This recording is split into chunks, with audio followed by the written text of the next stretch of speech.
Live from the CBS Broadcast Center, this is CBS 2 News. It was heartbreaking. This is the most deadly fire in Oakland fire's history. Right now, a somber search for the victims of a deadly warehouse fire. Rescue crews reveal new information about the delicate operation as a resident of the building speaks out.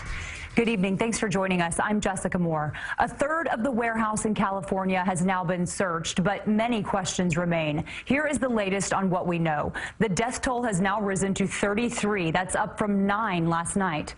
Investigators notified 7 families about the loss of a loved one.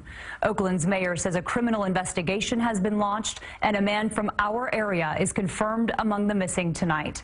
CBS 2's Danielle Nottingham is live for us in Oakland with more on this developing story. Danielle?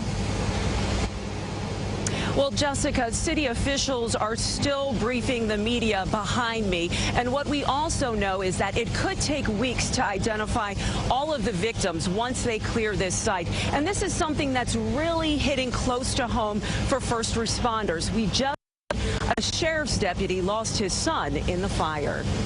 Search and rescue teams are sifting through the rubble of the Ghost Ship, an illegally converted warehouse in Oakland that hosted an electronic dance music party that turned deadly. We are using shovels and buckets and sifting through all that debris. Fire ripped through the building Friday night. The search is painfully slow because the site of the warehouse is not safe. When we find a victim, we have to stop. We have to then conduct an investigation. It has to be thorough. Everything has to be documented.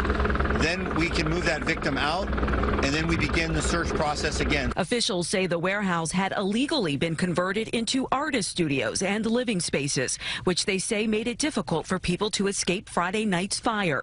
This man says he lived in the warehouse, but wasn't home when the fire broke out. It was the most beautiful place I've ever lived in by far. Do you feel like it was a safe place to live? No, not at all. So why did you live there? I didn't think about consequences. The sheriff's office is asking families to preserve victims' DNA, such as from hairbrushes or toothbrushes, to help identify the bodies.